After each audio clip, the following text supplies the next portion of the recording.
If tomorrow all the things were gone, I'd work for all my life, and I had to start again with just my children and my wife. I thank my lucky stars to be living here today, 'cause the flag still stands for freedom, and they can't take that away. And I'm proud to be an American, where at least I know I'm free. And I won't forget the men who died, who gave that. Good afternoon, ladies and gentlemen. Welcome to Central Valley Talk. My name is Ray Johns. I'm your host, and the name of my show is Voices Not Yet Heard. You know, there's been a lot in the news lately about what's happening down in Charlotte, South Carolina, and I want to talk about that for a minute. I think if we define ourselves as an ethnicity, if we define ourselves as a certain gender, then I think for the most part we limit who we really and truly are, because we're much, much more than that. And I think that's come into play of late here. And, you know, I've done something different. You know, I no longer think of myself as a African American or a black American. I think of myself as an American black man. You know, I want to pay allegiance to a country that allows me to be free and do the things I want to do. I want to pay allegiance to a country where I can choose my religion if I want that, or study spirituality, which is what I do and what I want to do. I want to pay allegiance to a country where I can make as much money as my mind and my intelligence and my gifts and my talents will allow me to do. So I think that we need to think about who we truly and really are as a nation first. And I've got Gary back with me today. Welcome back, my friend. All right. Good to be back. Yeah, that was, we talked about that before, you know. Yeah, we did. We've talked about it in the past. But kind of like what I like to think about it is exactly what you just mentioned. In other words, what difference does it make? Absolutely. You know, and absolutely. I use an analogy basically. What if everyone was orange? Well, it'd be pretty hard to go this black and white or brown and yellow and all that, wouldn't it? Mm-hmm. However, the prejudice would be basically the same. In other words, there would be people not liking a certain orange. They're all orange, but not liking them because of maybe their opinion and their beliefs. Mm-hmm. But what they have is a convenience of being able to play a card, which is a race card, because the identity is so easy. It's either black or white. They will find something, won't they, Gary? And that's what all it is. It reminds me of, it's akin to in the 1920s in New York, you had the Italian, you had the Irish, you had the German, and they all hated each other.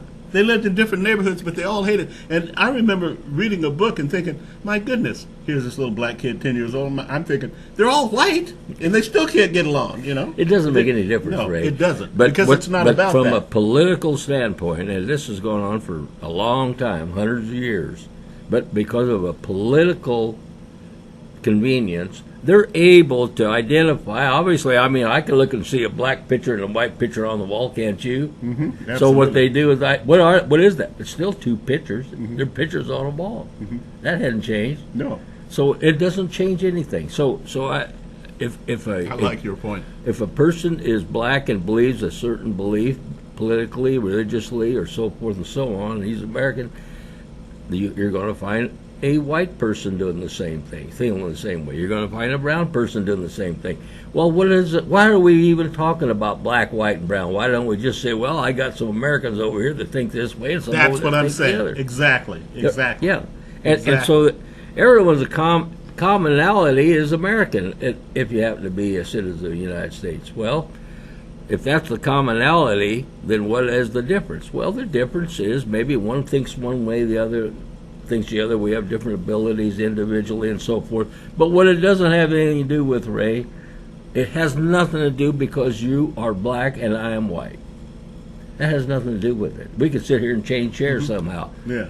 And it wouldn't make any difference. You're going to still keep believing what you believe, and I'm going to believe what I believe. So I've gotten to the point where I just, when I hear all that, I guess I'm getting sort of, I don't know, I guess I'm getting hardened to it. I don't even pay attention. And then they'll show a black person that believes like maybe I do politically. That's not necessary. Just put somebody up there that believes like I do, and I'll watch the program.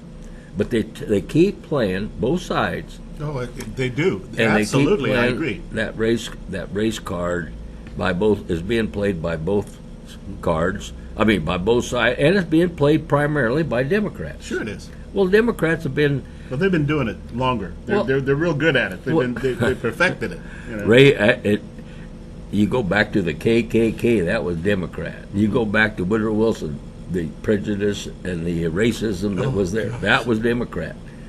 Gosh. I mean, you go all the way back to what My was... goodness, I went to Woodrow Wilson Junior High School. That wasn't junior high school, it was a grammar school in Charlottesville, but I went to Wilson. Yeah. So anyway, I think that what we can do as individuals then is just, why don't we do this? Why don't we just say, hey, I'm not paying attention to it? Now, what's going on as far as the tearing down of history, I don't care what those people were back then. The point is they have a statue or they have this and that. The point is that's part of American history. You can't do anything about that. And the way they're doing it in some places is grabbing it and yanking it down. You know, it's not like they went out and made 100 of these things. You know, they made one specific one for that. And I stand with Donald Trump. I need to say that. I wish I'd said that at the beginning of the thing, because I believe in telling it how it is. I stand with Donald Trump on the things that he said. I stand with him 100% of the way. I trust that he knows what he's doing. And I wish more people would trust him like we do, because he's getting things done. Gary's going to talk about that today, too, about some of the things. This is just going to amaze you at all the things that are happening in this country, the right things. You know, you hear all this bull crap that's over here to the left. You hear all that all the time, and that's in everybody's mind, and that's what they think about, you know. But it's like Gary said, they're over there doing all there. Trump's quietly over here getting things done. Right, and I often wonder if Trump doesn't just purposely. I wouldn't doubt that. You know, but getting back to how ridiculous tearing down monuments supposed to mean anything because of whatever, and they put that race car deal on it. You know that we'd have to tear down the pyramids. After all, they were built by slaves. Hey, does that make any sense? Here, you know, let's be okay. All right, I wasn't even going to say this. I'm going to say it now. You know, let's be fair about this. Robert E. Lee, Stonewall Jackson, these were men, great men in history, great generals, brilliant people, okay? Now, what do? Do we take their statues down? Well, what about their place in history, in the history books? Are we supposed to rip this out in history? You know, if you're going to take their statue down, then rip everything about them out of the history books. And what do you have? Right. You know, this is ridiculous. It's starting to be ridiculous. And I want to say this. This is what I was not going to say. Who's to say that if you looked into the background of some prominent black person, and I'm not going to name any names, but that if you went back in history, that their ancestors themselves owned slaves? Because in Maryland alone, and I got this statistic today, there were 48 families that owned slaves, black families that owned other black people. And some of them were prominent enough to have serving staffs of white people. Well, who in the world do you think sold the slaves to begin with? Well, of course, that was from Africa. I know that. But, it was black people who sold them. But what I'm saying is it's I found out some things that I didn't know. I mean, in Maryland alone, the state of Maryland alone, 48 families were slave owners. And like I said, some of them were so prominent that they had white service people in their houses that did this, you know, that served them. Yeah.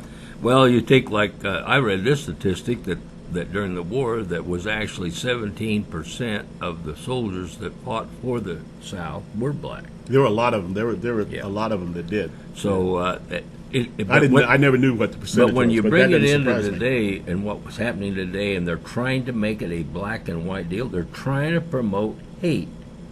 Of course, that's how that's what they're not interested in the blacks getting along with the whites and the whites with the black. They're interested in creating hate with both groups. And so when you look at the extreme white group and you look at the extreme black group, it's all one. Absolutely. They're as damaging as the other, and there is no differentiation. So if somebody says, you know, and you just told me that, and that's really true. You can lump the neo-Nazis with Black Lives Matter and all those idiots that are out there screaming and yelling about justice. It's the same thing. And in fact, what's happening with these protesters, these Trump protesters, because they're doing everything they can to destroy Trump, and we're not going to see any let up, because there's trillions and trillions of dollars involved. Which when it gets down to it, it's the money and these people. Exactly, and you and I have always said that. What's the bottom line? It's economy. And these people that are economic. I mean, that are supposedly, promoting the black injustice and promoting the white injustice. Those people are all one and the same. They don't care about that. All they care about is the money. Absolutely. And that's how you use this to destroy what Trump is doing. There is so much money behind this. Gary gave me a figure today of how much money some of these people are paid to go and protest at a Trump rally. Yeah. And it is just phenomenal what these people get paid to go do this, you know. Well, Ray, they're going to have one in Arizona, and they're already advertising for protesters, and they'll pay $20 an hour and bus you in. So there you go. Yeah, and these people say that again, will you, Gary? I'm just. Well, I mean, they're like, for instance, Craigslist is an example, but there's ads elsewhere. You can go anywhere. Let's say I'd like to make a few bucks this next week, so I sign up for it as a protester. I'm not anything, you know. I mean, I'm not. You're just going to. You're just paid to go. I'm not a Democrat. I'm not a Republican. I don't even vote and don't plan on it. You're just going to make a little extra money. So I'm going to go there and I ride a bus. They bus me down there for $20 an hour, and I protest. Well, who am I Hell, I don't know. They tell me who to protest. You just do whatever the hell they say, so you get your $20 an hour. So, and people are starting to become more and more aware of it. But what was interesting, I read an article again today, and you read it right along.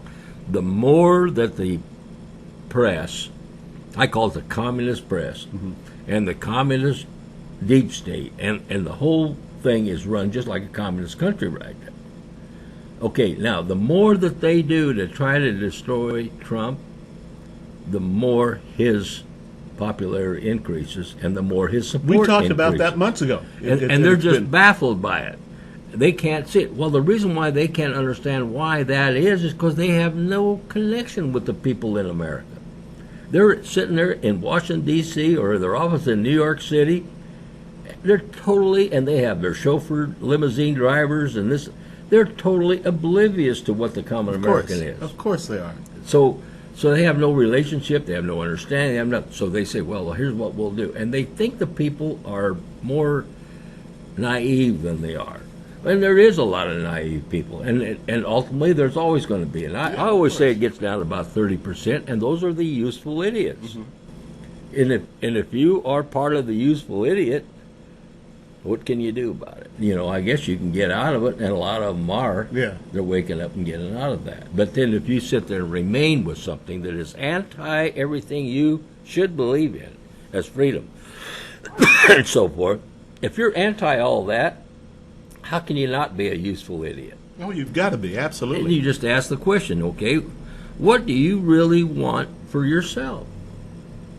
Well, you're going to get down to things like, outside of water and food, you're going to get down to things like, well, I want opportunity. Yeah. I want freedom. Yeah. I want safety. I want these. What is it that Trump is doing for you that you don't want? Exactly. What's a great question. You asked it last week. I think it's a great question. I think it should be on a poster somewhere. And Trump, all he has to do is says, what do I want for my family? What do I want for my children and my children's children? And what do I want for the people who are friends of mine, associates and relatives, just like we all have in America, right? Now, what do I want for them that would be different than what anyone else would also want? And it's the same. And that's why he resonates. That's why he clicks, because people are seeing it. Hey, that guy wants exactly what I want, and only the difference between him and I is that he has the wherewithal to be able to do it. For who? For him, and for who else? And for me. Yeah. And he is sacrificing, well, we've talked about that. So the point is, who can I go and get? Somebody that, if I ask anybody on the street, what is it you want? Now, who can you go and get that will get you what you want? And you say, Well, nobody. I don't know anyone. Yes, you do. You know one. Donald Trump. Absolutely. That's Great one. question. Great answer. You see, and so, well, maybe there's somebody else.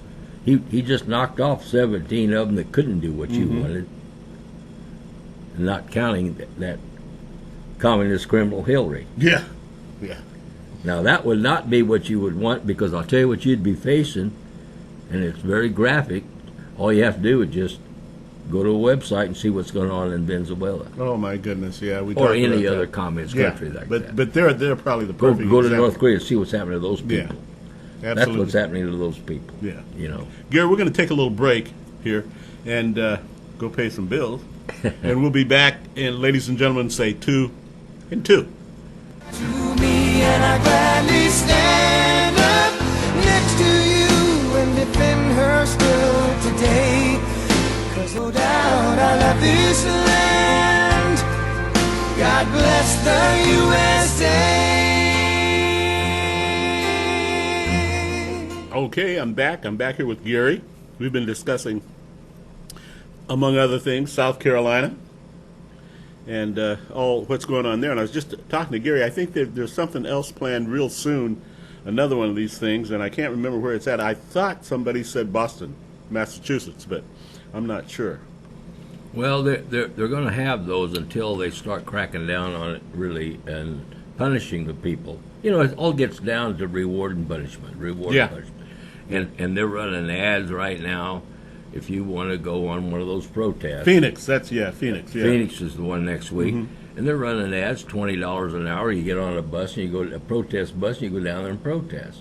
They're hiring the people to do this, and It's out in the open. This just amazes me. Yeah, you can go there and you want to go down there and protest, and you sign up. Well, if you qualify and all that, by then you get, well, I don't know what qualifications are. I guess swing a bat and break a window or toss a beer can full of gas. But anyway, you get paid $20 an hour. It's being funded by George Soros, communist Hungarian. I am not surprised. I am not surprised. They trace all that. I don't know why they don't do more about it. $20 an hour. So, I guess the guy would be out there 2 or 3 hours. Well, the guys that went to, I don't know why the price coming down, but the ones that went to Charlotte, they got paid $25 an hour. Oh, did they? Yes, sir. They were probably out there, what, an hour, a couple I hours? don't know how long they were, I guess it's a minimum 4 hours or something. I don't know. Probably all weekend. But, last week we talked about North Korea. Notice how this week was pretty solid. Everything was Charlotte. Okay, one of the reasons is because Trump took care of that. I mean, I'm not saying it's over or anything like that, but you notice they had to back down. Well, how did he back him down? He did it with China. Economics. Well, of course. You see, we talked about the economics. We've talked about China and their relationship with North Korea for a while. And they could stop it in a heartbeat. Sure they could. And so what Trump did is he put some teeth into this trade deal with China and said, hey, you guys got to back those people. And, of course, the guy wisely backed off, He was supposed to bomb all around Guam, and he backed off of that, which is a wise decision on his part. Well, of course he did. That would affect them tremendously. Right. And so much of this, and let's talk about this in a moment, because every week there seems to be something that the press has to Russia for 8 months. That's all we heard. Then we hear now about that turned out to be a hoax or nothing. Absolute zero. Well, people after a while get tired of being fooled, wouldn't you think? You would think that. I mean, if I'm sitting there watching TV and I'm a libtard, and I'm sitting there, boy, that Russia, that's what did it. That's what, and all of a sudden find out that was all false. Wouldn't that have to feel pretty foolish? Yeah, it would. About 2 or 3 times down the road, you'd probably get, felt like you'd been knocked in the head. You're going to have some sense all of a sudden. You got to be sitting. You mean to tell me you believed all that for all that time? Well, I guess I did until they said it wasn't true. I love it. Absolutely. And so what you have now is, I wonder sometimes if Trump doesn't purposely want those kind of things like this, so that he can be over here taking care of the business. Because what he did take care of. Let's talk about beautiful. that. It was, that list was 52, and I understand there was 6 more added to that of major things that he has accomplished during all this time without anybody ever raising any issue about any of it. Why? Because they're busy with the phony Russia. Sure. Or they're busy with the Charlotte Brilliant deal. this race car thing going on right now. They're also focused on that. We never. Meantime, Trump just sits back there without any question, and he goes bang, bang, bang. Gets all these things accomplished. Right. Isn't that amazing? It is to and me. one of the biggest accomplishments he's made has been our energy exports. It's in the billions and billions. Listen to right this. now. You've got to listen to this. Gary, go ahead. Explain this. Well, one of the things that this just one, because I had a discussion with a Mexican friend of mine, and he was telling me that the oil wells, the Mexicans were losing their jobs in the oil wells because Trump had pipelines going into Mexico, and Mexico was sending that gas up to the energy up to the United States, and it was putting these people out of jobs. Ray, False it is news. just 100% the opposite. Isn't that amazing? And I said, where'd you get that information? Univision. It was just the opposite. Okay, in the last, 8 months or 6 months, the increase of what we have sold Mexico in terms of liquid gas and energy has risen 16%. Good grief. 16% more, not 16% less. 16% more that they're buying from us. They're buying from us. We're sending to countries like Poland and Hungary and China, and coal has increased in the state of West Virginia alone 21%. Grief. It's huge. Wyoming and so forth. Our energy right now export is phenomenal, and it's going to get more and more. It's getting better and better. Right. And so this, and of course, just the opposite. People are being told through fake news, and once they understand that it's fake news, there is places to go out there and get the real news. You know, and in fact, I'll mention one. Drudge became a fake news outfit, and I used to love the Drudge Report. Me too. Right? All the time. You're the one that told me about it a long time ago. And Drudge Report was very, very, it was great, okay? But he has turned, I don't know what he's turned, but he's turned coat, and he's going anti-Trump, anti-all this. All of a sudden. All of a sudden. Well, I have a feeling what happened is the people that were, that were controlling him, which obviously money people, deep state, establishment, uniparty, whatever you want to call it, they controlled him. But another one has come out, and I want you to think about this. It's called Citizens Free Press. I've heard of that. Citizens Free Press. Right. It has the same format as Drudge, which I like. You won't know the difference, but it is different. It's not Drudge. It's a Okay. whole, All right. Yeah, I'll it's check called that out because I Citizen Free Press. You'll get the straight skinny Okay. on that. And do that, ladies and gentlemen. Good thing for you to do also. Yeah, and that's where you can now go if you like the format the Drudge, which I did. And so I did forth. too. You can go to that site. You won't recognize the difference. You'll put it on. You'll think you're on Drudge, but it's called Citizen Free Press. Okay. Okay, now that's a remedy for us. I mean, that's a plus. We can, and more and more people are seeing that. Yeah. And of course, more and more people are responding and becoming active, because one of the best ways to defeat a civilization or a country or a nation is apathy and complacency. Oh, absolutely. Well, yes. The silent majority, apathetic people, and the complacent people are now taking an active participation. And how you can participate is you can write whatever your thoughts are into one of these social websites. Now you're sitting here right now and they say, well, it doesn't do me any good because whatever I say, nobody's listening. But there's somebody going to read that. Yeah, So someone now will. you become a journalist in a sense, and you're respected, and you've got rules to follow. You can't say holler fire in the theater, but you can express your opinion. Okay, what does that then mean to you? Well, it means I'm a participant. I'm no longer just as complacent, apathetic. Exactly. Yeah. And maybe one person got influenced in a positive way. Sure. Well, isn't that worth it? Wasn't it worth you doing that? Absolutely it is. Of course. And you can now have a responsibility. It's amazing. Common, ordinary people. I mean, ordinary people of all walks of life, and doing all walks of life, are able to have their opinions and their voice heard by responding and contributing to it's free, to a website that is a social media website. That is absolutely wonderful. So when I sit there and I listen to some reporter like on CNN, and then I go listen to some Joe Blow out here that's driving truck hogs to slaughter on a truck that writes in, I got his opinion. And you'd be surprised how how much that one is not influenced by anything but his own opinion and his own experience and so forth. That is being influenced by being paid, which is sidelight. You know, what's that guy's name at Vanderbilt? Anderson, Cooper Anderson. Okay, his great grandfather was Vanderbilt. Oh yeah, I know that. Yeah, his mother. Yeah, is a Vanderbilt. Vanderbilt, right? He owned slaves. I'm not surprised. Yeah. Yeah. Isn't that something? And here's that Cooper, you know, I can't stand the guy. No, I don't like him either. In fact, you'll get to the point after you start getting seeing the quality of news that you're able to get elsewhere compared to what is being dished out. You get to where you don't even have any interest even listening to them anymore. I know people that they watch CNN, and what they tell me is because I want to know what the other side says, and I can, in a way, I can kind of understand that. But that's I don't need to know. Well, I don't need to know that. You know, you don't need to be. Let me ask you this: why do you need to be told over and over and it's over the same again thing. That's a it. lie? That's why it's the same thing over and over and over. A lie. How many times do you have to watch it? Am I supposed to sit there for 8 months and listen to Russia when it's all a lie?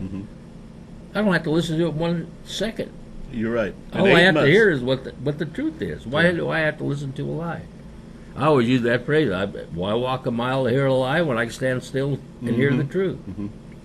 And more and more people are obviously becoming aware of that and seeing that and little things, you know, just like I read, like that deal, what's going on with the energy going into Mexico. Well, that was a lie that was being told to these people. After I told these people this, I said, now, don't believe me? Look it up. Yeah. Do your due diligence. It's Look important. It up. And they said, well, I didn't realize that. And I said, no. I said, you were told a fake story, and you were expected to believe. And they did. And you did believe it. And the reason you go to that particular station is because there's it has a lot that is good for you. You know, I mean that you like it. Yeah. But you got to remember what you've been hearing on some of what you just told me was total fake. And now, how do you prove it? By going in and seeing what is the... You know, we've all been programmed for years and years and years to believe what we hear on radio, what we see on television, what we read in the newspapers. We've been programmed for years and years, and it's very difficult for people to unprogram themselves from that. Well, I mean, in a sense. Absolutely. And I look back on during the Vietnam era, and the people like Walter Cronkite. Oh, God, I loved Walter Cronkite. But he was a total fake. He was giving us fake information way back then. Is that right? Yes, sir, absolutely. Go back and you'll check on that. He was one of my heroes. Well, I understand. So were the heroes for people today. All of a sudden you find Santa Claus was a hero. I found out he wasn't one. I think people thought Hitler was a hero. Right? But Cronkite said things being fed by, the Johnson machine and that Vietnam War was a total disgrace. It was indeed. Total disgrace. And it's a black mark on the American people, and the way the people that had to fight that had to go over there and fight that with their hands tied behind their back. That's right. That was You think a few people made a little bit of money on the Vietnam War? Oh, that's what it was all about. You're doggone right it was. That's what it was all about. Absolutely, that's what it was about. And so...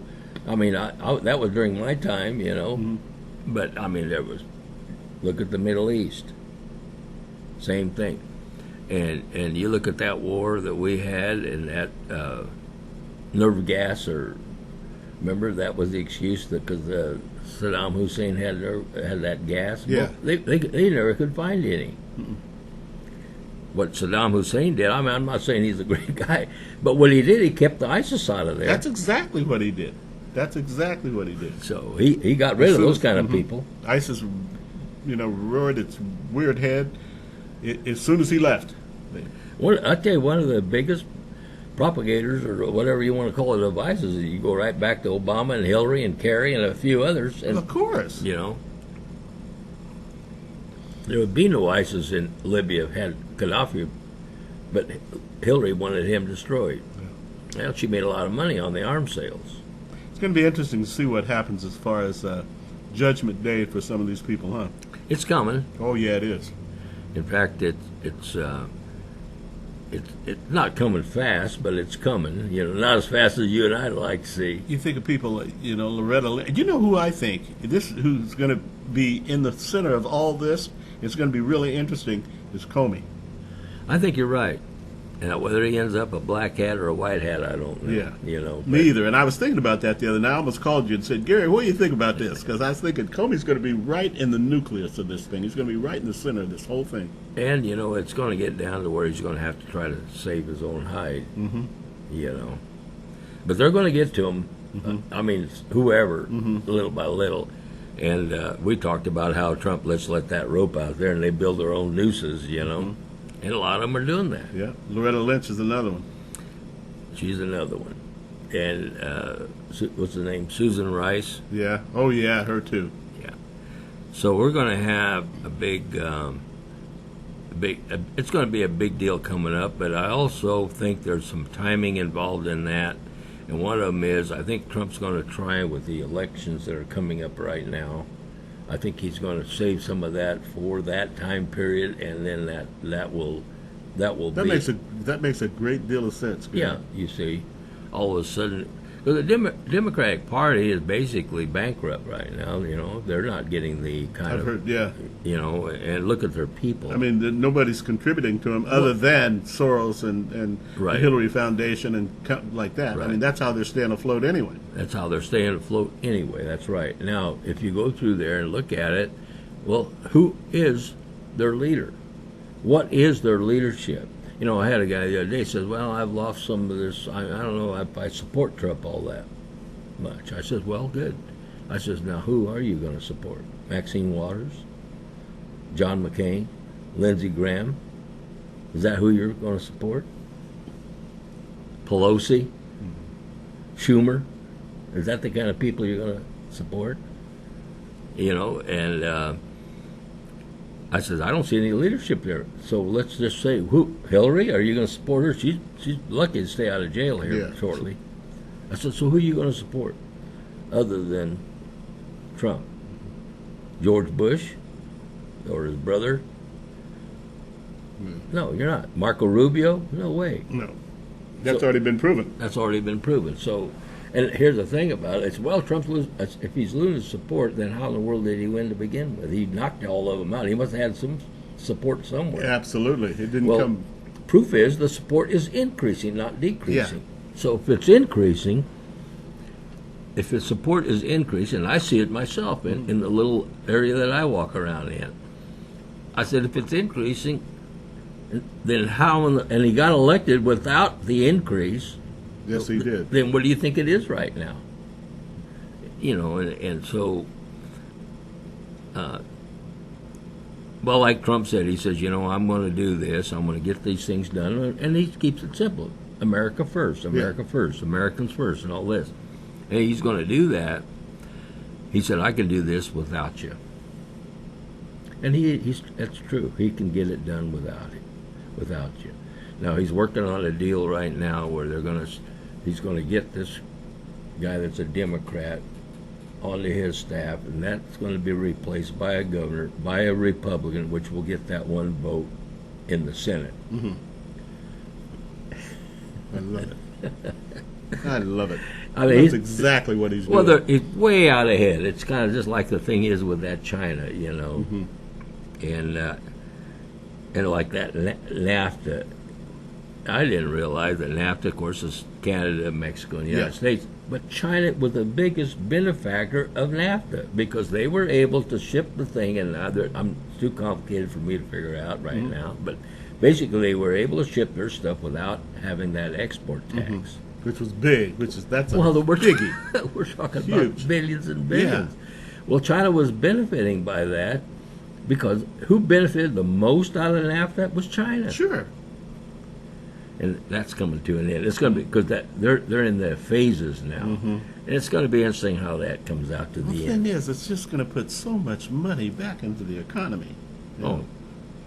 It is right now, So I don't know. I think that I just look and I say, well, man, what's next week going to bring? And Every week it's something else. It's like you and I said. It's like this is a big giant movie, and we're all in part of it. Right. Just rolling right along with everything. It's exciting. Well, Bannon got fired or quit. Yeah. Well, he does that always on a Friday because by the next week everybody forgot about it. Very smart. He did that with that Priebus. Mm-hmm. He did it on Friday, and they forget about it. It's not really Friday, and then they all forget. Now they're on something else. Yeah. But anyway. He knows what he's doing. Well, Ray, I wanted to mention something that I was going to ask you about your buddies that that were. I was going to talk to him after the break, and then I'll talk to. Okay, great. And to tell everybody, but I'm glad Gary did bring it back up. And they've all improved. The one that had stage 4 colon cancer, I talk to all of them every day, twice a day. And every single one of them, the one who was an alcoholic, is totally detoxed. He's eating well. He's exercising. He's doing everything according to plan. The one that had the heart problems, he also is on a very strict regimen, and he's adhering to that. And they're all three doing really, really well. Next week, I'm going to bring a book that I want people to just consider. Maybe going to Barnes & Noble and reading through it, because it's changing lives, how we believe. And that's all I'm going to say about it. Well, maybe take a little bit of time next week and do that. And I do hope that all of you that saw the message for going on YouTube and looking up Dr. Joe Dispenza's seminar in Lake Garda, Italy, would do that. It's about an hour and 20 minutes, and it will blow your mind. It will make you think totally differently about how we live our lives. Anyway, do that if you get a chance. But thank you, Gary, for bringing that up. Yeah. I appreciate that. They're all doing well, and thank you for all the prayers, too, for my 3 friends. Yeah, I've got a friend, one of my best friends, I just found out his boy has the reason I bring it because I've seen what you're talking about, the power of prayer. Oh, yeah. Okay, that was the thing that hit me. And his son is a priest here in the valley, and a very, very popular priest, and he's done a lot of good in the entire Central Valley for the last 30 years. He just found out he has a brain tumor. Oh, my goodness. And what I bring it up because I think that his name is Eric Swearingen, and everybody that's Catholic will know who I'm talking about. And he's been from Bakersfield all the way up Modesto, and he's been at different parishes, and everywhere he has gone, he's done an astounding job. Oh, wow. And they put him in tough jobs and say, straighten that out. And he goes in there and does it. And he does that. But unfortunately, this has come up. And how old is he? Oh, gosh, he's got to be close to 50. Oh, he's probably a little over 50. You know him pretty well, Gary? Well, I know his dad real well. Yeah, I know him. I knew him when he was a baby coming home in the interesting crib. if possible we could have him on the show. Down the road? Yeah. Yeah. That would be interesting. That's a good thought. I'd love it. It just flashed to me just now. I think it'd be grand. Well, he I can say I forget the name of the parish here north of Fresno. A new church. He built that thing up. And then he's in Visalia right now. But he's been to Lemoore. He's been to Modesto. Been to Bakersfield. He's been to a lot of different churches, Selma and so forth. Everywhere he goes has been, including San Joaquin Memorial, has been problem areas, and they send him in there, and he straightens them out. Oh, I'd love to get somebody like him on the show. Oh, he's an outstanding priest. I'll tell you, if all the priests were like that, and I don't know, it's a sad deal to find this out, and I think that because of what I noticed, the power of prayer and the point of bringing it up is so that people could offer a prayer to Father Eric Swearingen. Well, we'll do that. We'll absolutely do that. So, we going to on break, or are we on break? We're not on break yet, but I think we'll do that, ladies and gentlemen. I think we'll do that. Let's pay those bills, right? We'll pay these bills. So, ladies and gentlemen, we're going to take a little break, and like we always do, we'll be back and say 2 and 2.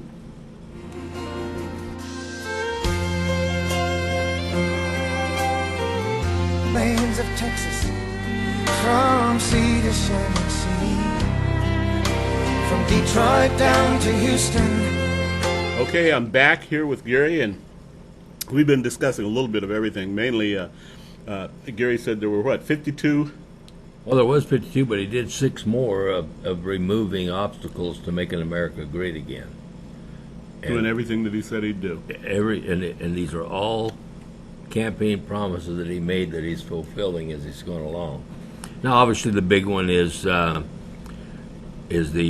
tax benefit that he's going to be coming up with, and of course, the Obamacare fixing that. Our health. But we don't hear about this. We hear about all this idiocy that's going on somewhere else. Well, after a while, you begin to think, I'm just tired of being an idiot too.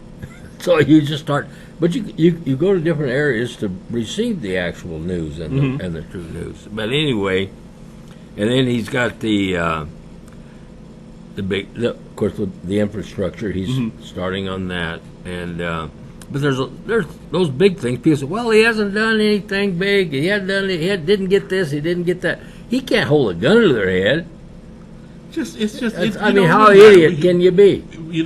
We said that before. I mean, like if he did something great and said, I'm going to go to every town in America and buy everybody a butter pecan ice cream cone. They would have something bad to say about that. Oh, hell, yeah, they would. And so, but you got to look at it. I mean, there is a limit. I mean, the man can't go up to Congress and every congressman hold a gun to their head and say, well, you got to vote this there. I mean, and things take time. So you got to use your common sense. So in the meantime, if he didn't get that done yet, or he didn't get that done yet, or he didn't get done, it doesn't mean that he's sitting here not getting done. Other things done. More than any president in the history of the United States in the last 8 months have been done than any other president could do in the history. Say that again, Gary. You need to hear this. Say that again, please. Well, in the history of the United States, he's accomplished more in the time frame than any president has ever been able to do in the United since a United States. Just phenomenal. And it's changing. We don't see it. I talked to a guy the other day from the VA as an example. They see it. Okay, they're seeing the changes making.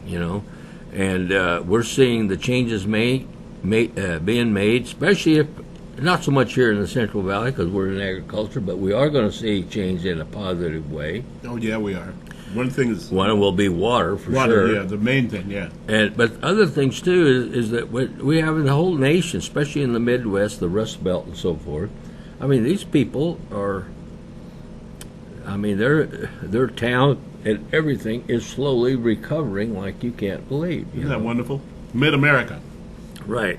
And what is also happening to the tune of about, I read the other day, 66,000 illegals and gang members have been already removed in the last 8 months. That I love. What's that real bad gang? What's their name, those idiots? MS-13. Yeah, MS. I wonder what that stands for. Do you know? Yeah, but I don't remember it. It doesn't matter. It doesn't matter. But anyway, they're Salvadorans. And but what's interesting now, Canada, boy, they're as libtard as you can get. Oh, that imagine. Leader, I'm certain. Yeah. Oh man, it's total libtard. Yeah. Okay, now what's happening to Canada is all these people that are getting thrown out of here because they're illegal. Uh-oh. And those that are illegal trying to come north, they're scooting it right straight to Canada. And that guy, he was up poor there. Canada. Yeah, poor Canada. That guy was saying, "Oh, how great! Let the migrants in, the immigrants, and all." That was great, as long as it was for the United States. All of a sudden, it's happening to him.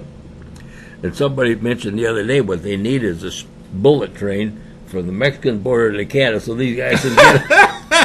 I love it. Boom, they're there. Turn around and come back, pick up some more. Yeah. In fact, that would be encouraged. So, and they are doing that. I mean, those people are coming up and saying, "Hey, we're just getting through America to get to Canada." So they're getting. Amazing. They figure, well, of course, that's a small country, 37 million people in Canada, and we have 300 and some million. Yeah. So, but if you put it proportionally, it's about 3,800 immigrants that have already gone. Oh, up there? Up into Canada, and those people are nervous as could be. They don't know what they're getting. Oh, man. So that's how they probably do. Yeah, well, they do, but that was all right when we were getting them. Oh, yeah. But boy, now that they're getting them.